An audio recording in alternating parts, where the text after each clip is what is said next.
आज जब मैं उठी तो 6:30 बज रहे थे। आज की वीडियो में आप लोगों को पता चलेगा कि मैं क्यों घर का सारा काम, दुकान और फिर पढ़ाई करती हूँ।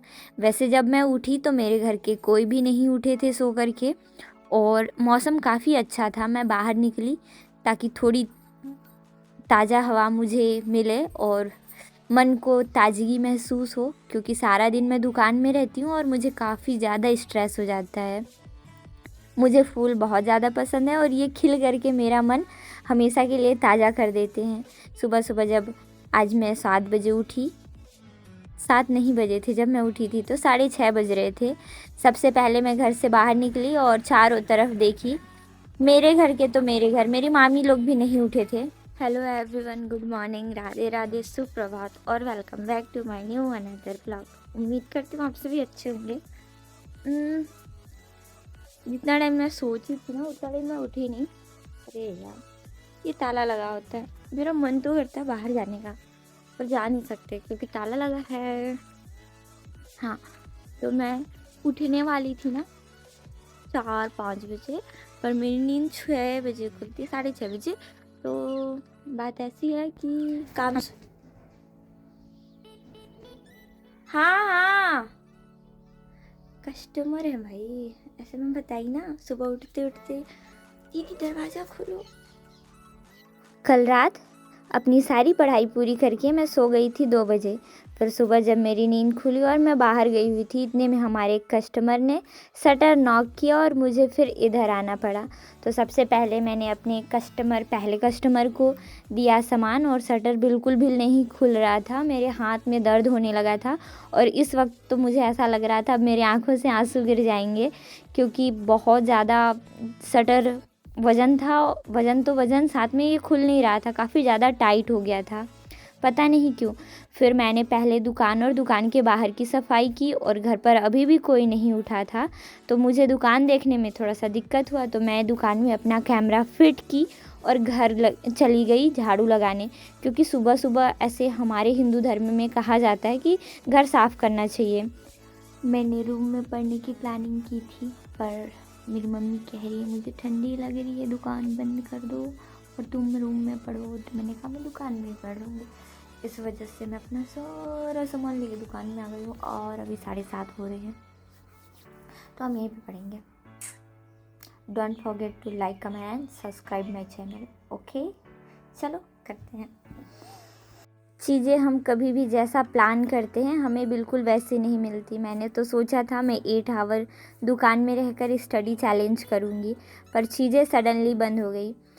एक्चुअल में ऐसा था कि मैं पहले पूरा टाइम दुकान देखती थी और सिर्फ दुकान देखती थी। अगर मेरा मन हुआ या घर में किसी की तबीयत ख़राब हुई तब मुझे घर के काम करने पड़ते थे, और इसी सारे चीज़ों में मैं अपना पढ़ाई जैसे भी हो रहा था मैं मेंटेन करके रख रही थी। पर मुझे शायद ऐसा लगता है कि किसी को मंजूर नहीं था।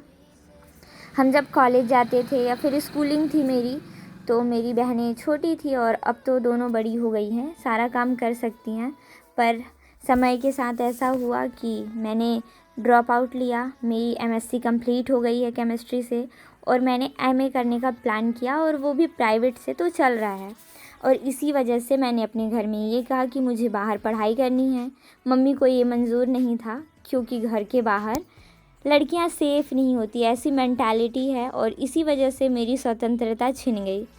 फिर अब मुझे पढ़ाई करना था, अब मैं पढूं कैसे। एक्चुअल में मुझे स्पेशली एस्पिरेंट वाली लाइफ नहीं मिलती, क्योंकि दुकान देखना होता है, दुकान देखने वाला कोई नहीं है। इस वजह से फिर चलो मैंने ये भी मंजूर किया और ख़ुद के दिमाग में काफ़ी समय के बाद चीज़ों को प्रिपेयर किया कि अब मुझे दुकान में रह के पढ़नी है, चाहे जैसे पढूं, जितना भी पढूं, मुझे यहीं से सब कुछ करना है। जब नॉर्मली मैं खुद को मेंटेन कर पाई, मेंटली स्टेबल हो पाई, तब इतने में अब मंजूरी किसी बात और की थी। मेरी दोनों बहनों का कहना था रानी सिर्फ बैठे रहती है, ये काम नहीं करती। इस वजह से मुझे डेली के डेली ताने मिलते थे, कभी कभार लड़ाई झगड़ा, और फिर कई ऐसी मन को चुभने वाली बातें जो शायद मैं कभी बर्दाश्त नहीं कर सकती। और जब मेरे स्वाभिमान पे बात आती है तो मैं सारी चीज़ों को त्यागने पर मजबूर हो जाती हूँ और ये फिर चाहे मेरे अपनों के लिए हो, चाहे मेरे परायों के लिए हो, या फिर कोई भी ऐसा इंसान हो जो मुझसे ऐसी बातें कहता है जो मेरे स्वाभिमान पर आके टिके, तो मैं बर्दाश्त नहीं कर पाती। चीज़ों को मैंने अलग वे में लिया। पहले मैं सिर्फ दुकान में रहकर दुकान संभालती और पढ़ाई करती थी, पर फिर मैंने देखा कि चीज़ें अब अलग डायरेक्शन में जा रही है, तो मैंने कहा चलो इसको भी हम अपने हाथ में लेते हैं।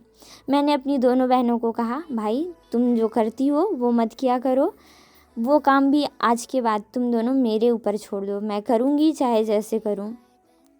तो हमारे घर पर 5 लोग हैं, मैं, मेरे मम्मी पापा और मेरी 2 छोटी बहनें। एक बीए फाइनल ईयर में है और एक 11th के साइंस सब्जेक्ट से अपनी स्टडी कर रही है। अब इन दोनों की पढ़ाई के लिए मैंने दुकान संभाला कि कहीं इनके पढ़ाई में दिक्कत ना आए, और शायद मेरी पढ़ाई तो पूरी हो गई है, मुझे प्रिपरेशन करना है तो मैं आराम से अपनी पढ़ाई पूरी कर लूँगी। मुझे प्रिपरेशन करना है तो मैं अगर अपनी मेंटली चीज़ों को स्टेबल करती हूँ तो चीज़ों को मैं आसानी से कर सकती हूँ, मुझे ऐसा लगा। पर मेरी दोनों बहनों को ये बात समझ नहीं आई।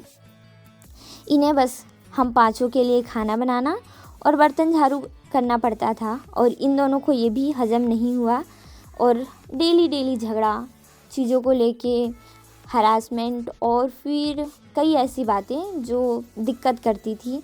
अब एक इंसान पढ़ रहा है और साइड से ऐसी ऐसी बातें आएँ कि तुम ये, तुम वो, तुम ऐसा, तुम वैसा, तो चीज़ें हजम नहीं हुई मुझसे भी। फिर मैंने अभी पिछले 4-5 दिनों से आप लोगों ने देखा है कि मैं घर का सारा काम करती हूँ, वो सुबह का हो या फिर शाम का, और साथ में दुकान, फिर उसके बाद पढ़ाई। हाँ, एक ही इंसान जब सारी चीज़ों को संभाले तो थोड़ी सी प्रॉब्लम होती है, पर आई विल डू इट। मुझे ये सारा चीज़ करना है और मैं कर लूँगी, ये चीज़ मुझे पता है। तो अगर मैं लेट से उठती हूँ ना तो कभी कभी लेट हो जाता है, अदरवाइज़ मैं चीज़ों को काफ़ी ईजिली कर ले रही हूँ। बस थोड़ा सा ज़्यादा टाइम कंज्यूम हो रहा है, पर मेंटली अगर चीज़ों को मैं बताऊँ तो मैं शांत हूँ। मैं हमेशा आप लोगों से कहती हूँ जब मैं लाइव आती हूँ कि मुझे ज़िंदगी में क्या चाहिए, तो भगवान का दिया हुआ सब कुछ है अब मेरे पास, किसी चीज़ की कमी नहीं है। पर अगर एक चीज़ कमी है मेरे जीवन में तो वो है सुकून, और मैं अपनी ज़िंदगी काफ़ी सुकून से जीना चाहती हूँ। इंसान सब कुछ कमा सकता है, उसके हाथ में काफ़ी ज़्यादा पैसा हो, उसके पास सब कुछ हो, पर अगर वो सुकून में नहीं है तो शायद उसकी जीवन और जीवन का जो तरीका है वो दोनों ही बहुत मुश्किल हो जाता है, और वो जो चीज़ें कर रहा है वो भी आसानी से नहीं कर सकता, और जो आसपास में है उसे भी आसानी से महसूस नहीं कर सकता, खुश नहीं हो सकता, या फिर कहूँ कि उसे आनंद नहीं आ सकता। जब तक इंसान सुकून में नहीं है उसके जीवन की सारी चीज़ें उससे काफ़ी दूर है।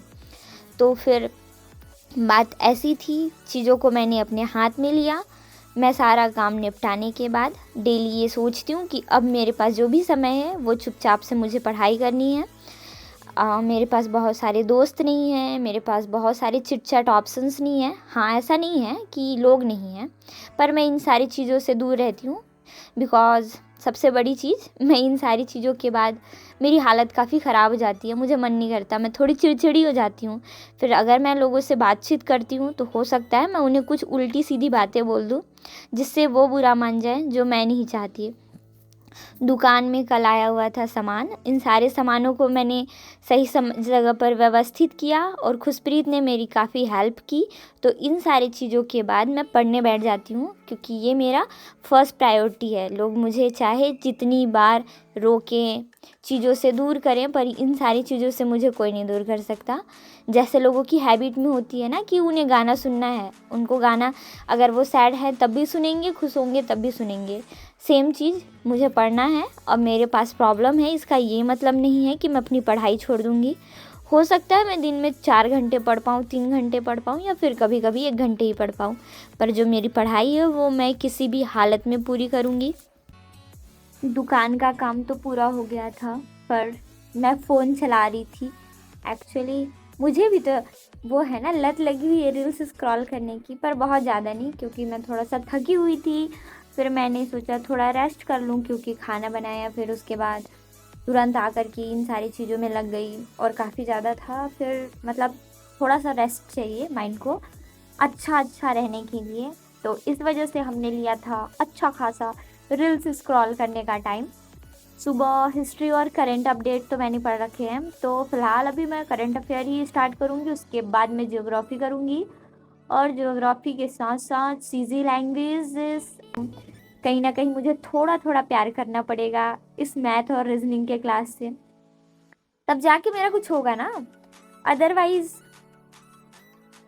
दिल, किडनी, फेफड़ा इन हिस्ट्री ज्योग्राफी में ही लटके रह जाएगा, तो मैं रीजनिंग से कैसे आके चार करूँगी भाई, समझ रहे हो ना।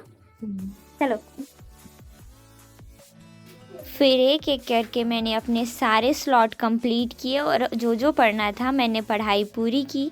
फिर इतने में मेरी मम्मी दुकान का सामान लेकर के आ जाती हैं, और फिर मम्मी को दाल वगैरह पिसवा करके फिर वो चली जाती हैं और मैं वापस से पढ़ने बैठ जाती हूँ।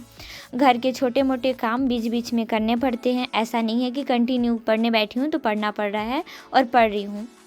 चीज़ों को मैंने पॉजिटिव वे में लेने के लिए माइंड में ये सेट कर दिया है कि सारा चीज़ करके मुझे करना है, क्योंकि एक मोटिवेशन मिलता है ना शादी के बाद भी, जब लड़कियों को या फिर फीमेल्स गवर्नमेंट जॉब में अपनी मनपसंद की जो पोस्ट होती है वो अचीव करती हैं, तो इन सारी चीज़ों के बावजूद वो जब कर सकती है तो मैं क्यों नहीं। फिर मैंने रात का खाना बनाया और खा पी करके मैं सो गई, क्योंकि आज थोड़ी सी थकावट थी मुझे भी। अगर आप सभी को मेरे व्लॉग अच्छे लगते हैं तो please like, comment and subscribe my channel. आप सभी से मुलाकात मेरे कल के व्लॉग में होगी। अभी के लिए आप अपना ख्याल रखिए, बाय बाय।